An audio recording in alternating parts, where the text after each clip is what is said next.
I think it's my turn to share Yes, a story. I'm so interested. Ano to? We were maybe within the first 6 months, maybe dating or extremely new. There was a guy who messaged a friend of yours Okay.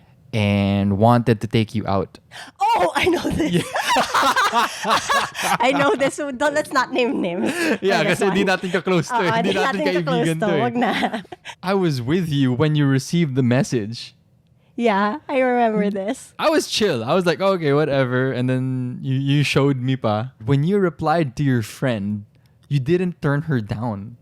Yeah, I remember that. And I was like, oh, wow. I thought like we were cool. I thought we were exclusive at that point. And here she was not turning down the guy's offer through her friend. And I was like, oh, wow. So this is how the relationship is going to go. You know, that really made me think. Oh, really? It really made me think twice about you. Because if you remember, right before you, I was going out a lot. Yeah, I know. So I still had a lot of friends who were asking, hey, that is, let's party, let's go out. Yeah. So in the back of my mind, I was like, teka lang, labas kaya ako tonight? Did you think I was malandi when I did that? Yeah, no, I thought you were, I was like, I thought you had a different conception of a relationship. Because syempre, I had just gotten to know you, I knew you were in showbiz, and I only knew the sensationalized parts of showbiz life where may cheating and, you know, there are multiple partners. And we weren't close enough for me to bring that up yet. Yeah. I had to make assumptions on my own. And I was like, ganito ba yun? Kasi kung ganito yun, then I gotta adjust. If not, masasaktan lang ako. Alam mo, when that person messaged, I was very naive to think na it was an innocent thing. I didn't think of it as a date. Akala ko like maraming tao and it was just like, yeah, super nene. Super nene talaga. Like, I can only say that I believe that after 10 years of being with Bones. Because if your crush or significant other tells you, hindi, wala, wholesome, naive date lang yan. I'd be like, dude, are you crazy? Do you not know how guys work? yeah, Fofo knows that I now think that way.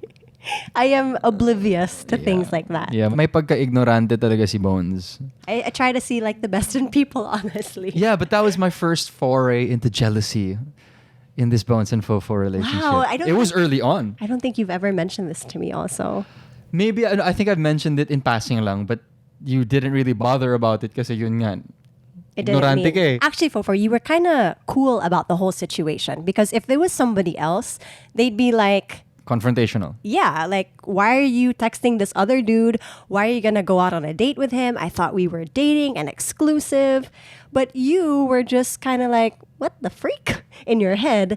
But you were already thinking about something else as a backup plan. No, I was acting out. So I think people act out in different ways. I think yung confrontation is immediate reaction for most people. Mm-hmm. But since I wanted to keep it cool with you, my emotions manifested in a different way, and that was to go out and put Revenge. myself out with others, diba? Yeah, I guess that vengeance emotion that you get when you feel something negative, when you feel jealousy, my outlet yan, it come out in different forms. So for, like I said, one is confrontationally, you say, hey, ano ginagawa mo? Why are you texting that guy, or why aren't you turning that guy down? But for me, it wasn't like that. Yeah. Because I'll admit, I was maybe prideful. Oh. That I was like, I don't want to show you that mattered because I didn't know where you were coming from. So I have a question though. Did you want to make me feel jealous in return? I don't know. If I try to think back at it, there was definitely some sort of vengeance there na, hey, if you do this, I do this. Dapat patas tayo. When I felt jealous, there were so many different emotions that I could have felt, and it could have manifested in different ways. Like you mentioned, I could have confronted you. Mm-hmm. And I could have said, why are you messaging him? Why are you even entertaining this guy? But for me, my vengeance or emotion manifested in, oh, if you're going to do that, I'm going to go out with my friends. Because I was thinking, a lot of my friends are still asking me, hey, let's go out, let's party, let's go to the club. That was my emotion. And that was equally wrong. Because it was an equally destructive emotion. Parehong toxic yung nangyayari. Yeah. Given that situation, I think it's nice to be able to explain to the audience what became our solution. Because when we think about it, we actually never really had a big fight concerning jealousy. We were able to tackle the emotions and the decision making, which could have made it destructive, Or and could we have were- made it into a big fight. Yeah, we flattened that out. We And flattened the jealousy curve. Yes, that's what I was referring to actually.